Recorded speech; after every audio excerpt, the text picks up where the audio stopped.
राजस्थान का अजमेर देश की महिलाओं के लिए बड़ी स्वास्थ्य योजना का गवाह बना है। प्रधानमंत्री नरेंद्र मोदी ने ह्यूमन पेपिलोमा वायरस वैक्सीनेशन अभियान की अजमेर से शुरुआत की।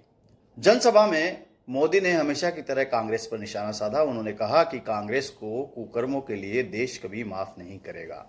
पूरे देश में कांग्रेस लगातार हार रही है और गुस्से में इसका बदला भारत को बदनाम करके ले रही है। कभी कांग्रेस इंडियन नेशनल कांग्रेस थी, आज वो मुस्लिम लीग माओवादी कांग्रेस बन गई है। शनिवार को पीएम मोदी अजमेर के कायड़ विश्राम स्थली में सभा को संबोधित कर रहे थे। इससे पहले अभियान की शुरुआत में मनीषा रावत, भूमिका, पूर्वी अग्रवाल, चंचल, चिड़िया मेघवंशी को वैक्सीनेशन लगाई गई। पीएम ने सभी लड़कियों से वैक्सीनेशन के बारे में जानकारी ली, साथ ही यह भी पूछा कि टीका क्यों लगाया जाता है। उन्होंने छात्राओं से एग्जाम के बारे में बात की। प्रधानमंत्री ने युवाओं को सरकारी नौकरी के ज्वाइनिंग लेटर भी दिए। पीएम मोदी ने अपने भाषण में कहा कि दिल्ली में हुए एआई सम्मेलन में कई देशों के पीएम, राष्ट्राध्यक्ष और मंत्री आए। कांग्रेस ने दुनिया भर के मेहमानों के सामने देश को बदनाम करने की कोशिश की।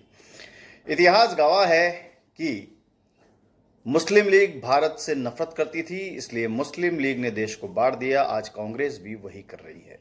माओवादी भी भारत की समृद्धि, हमारे संविधान और हमारे सफल लोकतंत्र से नफरत करते हैं। वे घात लगाकर हमले करते हैं। कांग्रेस भी घात लगाकर देश को बदनाम करने के लिए कहीं भी घुस जाती है। कांग्रेस के ऐसे कुकर्मों को देश कभी माफ नहीं करेगा। उन्होंने कहा कि राजस्थान के सपूत मेजर दलपत सिंह के शौर्य को इजराइल के लोग आज भी याद करते हैं। मुझे भी इजराइल की संसद में मेजर दलपत सिंह के शौर्य को नमन करने का सौभाग्य मिला। राजस्थान के वीर बाकरों की इजराइल के हाइफा शहर को आजाद कराने में जो भूमिका थी, उसका गौरव गान करने का अवसर मिला। उनसे पहले मुख्यमंत्री भजनलाल शर्मा ने भी सभा को संबोधित किया और उन्होंने राजस्थान में चल रही जन कल्याणकारी योजनाओं के बारे में एक डिटेल से लोगों को, आमजन को जानकारी दी। हजारों में कीमत होने के चलते यह वैक्सीन गरीब लोगों की पहुंच से बहुत दूर थी। अब राष्ट्रीय टीकाकरण में शामिल होने के कारण वैक्सीन मुफ्त में लगाई जाएगी। अभियान की शुरुआत के लिए वैक्सीन की 3,60,000 डोज राजस्थान पहुंच चुकी है।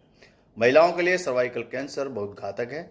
यह वैक्सीन उन सभी लड़कियों को लगाई जाएगी जिनकी उम्र 14 से 15 वर्ष के बीच में है।